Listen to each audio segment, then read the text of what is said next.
Ballari banner ವಿವಾದ ಶ್ರೀರಾಮುಲು ಅವರೇ ಗಲಾಟೆ ಶುರು ಮಾಡಿದ್ದೇಕೆ? ಕಾಂಗ್ರೆಸ್ ಸತ್ಯಶೋಧನಾ ಸಮಿತಿಯ ಸ್ಫೋಟಕ ಆರೋಪಗಳು. ಇತ್ತೀಚೆಗೆ ಬಳ್ಳಾರಿಯಲ್ಲಿ ನಡೆದಂತಹ ಬ್ಯಾನರ್ ಗಲಭೆ ಇಡೀ ರಾಜ್ಯದ ಗಮನವನ್ನು ಸೆಳೆದಿದೆ. ಸ್ಥಳೀಯವಾಗಿ ಉದ್ವಿಗ್ನ ಪರಿಸ್ಥಿತಿಯನ್ನ ಸೃಷ್ಟಿ ಮಾಡಿದ್ದು, ಈ ಘಟನೆ ಕುರಿತು ಸತ್ಯಶೋಧನೆ ನಡೆಸಲು ಕಾಂಗ್ರೆಸ್ ಪಕ್ಷವು ರಚಿಸಿದ್ದ ಒಂದು ಸಮಿತಿಯು ಇದೀಗ ತನ್ನ ವರದಿಯನ್ನ ಮುಂದಿಟ್ಟಿದೆ. ಕೈ ಸತ್ಯಶೋಧನಾ ಸಮಿತಿಯ ನೇತೃತ್ವ ವಹಿಸಿದಂಥ ಎಚ್.ಎಂ. ರೇವಣ್ಣ ಅವರು ಮಾಡಿರುವಂತಹ 3 ಪ್ರಮುಖ ಆರೋಪಗಳು ಬಳ್ಳಾರಿ ರಾಜಕೀಯದಲ್ಲಿ ಹೊಸ ಚರ್ಚೆಯನ್ನ ಹುಟ್ಟುಹಾಕಿವೆ. ನೇರ ಆರೋಪ: ಬ್ಯಾನರ್ ಹರಿದು ಗಲಾಟೆ ಆರಂಭಿಸಿದ್ದೇ ಶ್ರೀರಾಮುಲು. ಸಮಿತಿಯ ವರದಿಯಲ್ಲಿನ ಅತ್ಯಂತ ಸ್ಫೋಟಕ ಅಂಶವೇನೆಂದರೆ, ಅದು ಆರೋಪವನ್ನ ಬೆಂಬಲಿಗರ ಮೇಲೆ ಹೊರಿಸಿದೆ. ನೇರವಾಗಿ ಮಾಜಿ ಸಚಿವ ಶ್ರೀರಾಮುಲು ಅವರನ್ನೇ ಗುರಿ ಮಾಡುತ್ತದೆ. ಎಚ್.ಎಂ. ರೇವಣ್ಣ ಅವರ ಪ್ರಕಾರ ಈ ಸಂಪೂರ್ಣ ಗಲಾಟೆಗೆ ನಾಂದಿ ಹಾಡಿದ್ದೇ ಶ್ರೀರಾಮುಲು. ಸ್ವತಃ ಅವರೇ ಬ್ಯಾನರ್ ಹರಿದು ರಾದಂತಕ್ಕೆ ಕಾರಣರಾಗಿರುವಂತಹ ಸಮಿತಿ ಆರೋಪಿಸಿದೆ. ಈ ಆರೋಪದ ಗಂಭೀರತೆಯನ್ನ ರೇವಣ್ಣ ಅವರ ಈ ಒಂದು ಮಾತುಗಳ ಒತ್ತಿ ಹೇಳ್ತಾ ಇದ್ದು, ಶ್ರೀರಾಮುಲು ನಿಂತು ಬ್ಯಾನರ್ ಹರಿದಿದ್ದಾನೆ ಅಂದ್ರೆ ಅಲ್ಲಿಗೆ ಏನರ್ಥ ಆಯಿತು? ಶಾಂತಿ ಕದಡಿದ ಎಂಟ್ರಿ.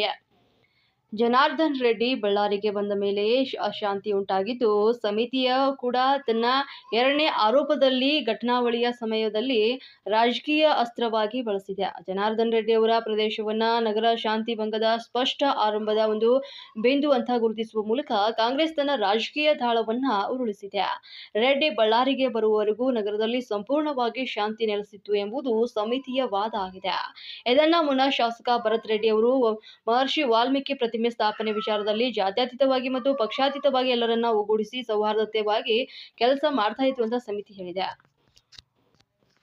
ಒಟ್ಟಾರೆಯಾಗಿ ಕಾಂಗ್ರೆಸ್ ಸತ್ಯಶೋಧನಾ ಸಮಿತಿಯು 3 ಸ್ಫೋಟಕ ಆರೋಪಗಳನ್ನ ಮಾಡಿದ್ದು, ಗಲಾಟೆಯನ್ನ ಶ್ರೀರಾಮುಲು ಅವರೇ ಆರಂಭಿಸಿದ್ರು ಎಂಬ ನೇರ ಆರೋಪ ಮಾಡಿದೆ.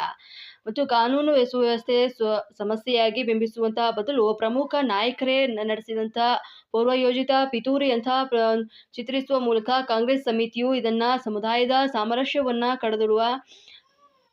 ಕದಡುವ ರಾಜಕೀಯ ಸಂಚು ಎಂಬ ನಿರೂಪಣೆಯನ್ನ ಕಟ್ಟಲು ಯತ್ನಿಸಿದೆ. ಈಗ ಎಲ್ಲರೂ ಕೂಡ ಮುಂದಿರುವಂತಹ ಪ್ರಶ್ನೆ ಏನಂದ್ರೆ, ಆರೋಪಗಳ ಕುರಿತು ನಡೆಯುವಂತಹ ತನಿಖೆಯಿಂದ ಸತ್ಯ ಹೊರಬರಲಿದೆ ಅಥವಾ ಬಳ್ಳಾರಿ ರಾಜಕೀಯ ಮತ್ತಷ್ಟು ಕಲುಷಿತಗೊಳ್ಳಲಿದೆ ಅಂತ ಯಕ್ಷ ಪ್ರಶ್ನೆಯಾಗಿದೆ.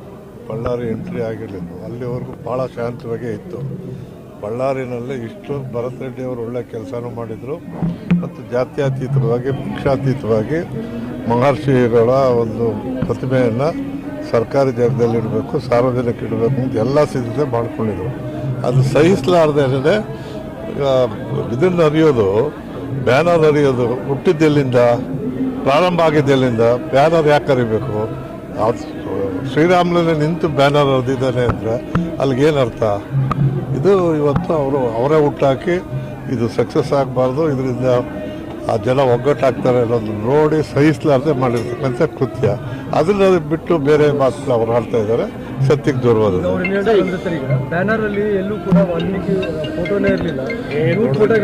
ನಾವಿಬ್ಬರು ಹೋಗಿ ನೋಡ್ಕೊಂಡ್ ಬಂದಿದ್ದೀವಿ, ನೀವು ಇಲ್ಲಿದ್ದೀರಾ, ನಾವು ಅಲ್ಲೇ ಹೋಗಿ ನೋಡ್ಕೊಂಡ್ ಬಂದಿದ್ದೀವಿ.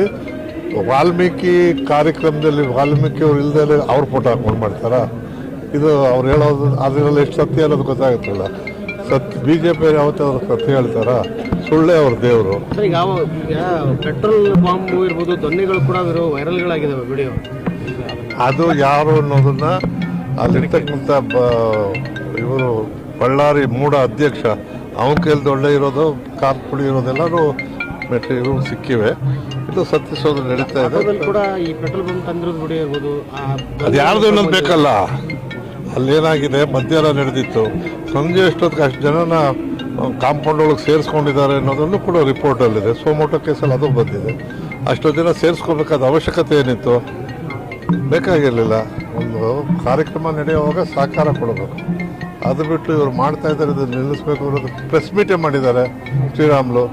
ಈ ಪುತ್ಥಳಿ ಅವಶ್ಯಕತೆ ಇರಲಿಲ್ಲ, ಪುತ್ಥಳಿ ಇಲ್ಲೊಂದು ಯಾಕೆ ಹಾಕಬೇಕಾಯಿತು? ಅವ್ರು ಹಾಕಿರೋ ಪುತ್ಥಳಿ ಅವ್ರ ಜಾಗದಲ್ಲಿ ವೈಯಕ್ತಿಕವಾಗಿ ಹಾಕೊಂಡಿದ್ದು ಒಂದು ಪುತ್ಥಳಿ ಇತ್ತು.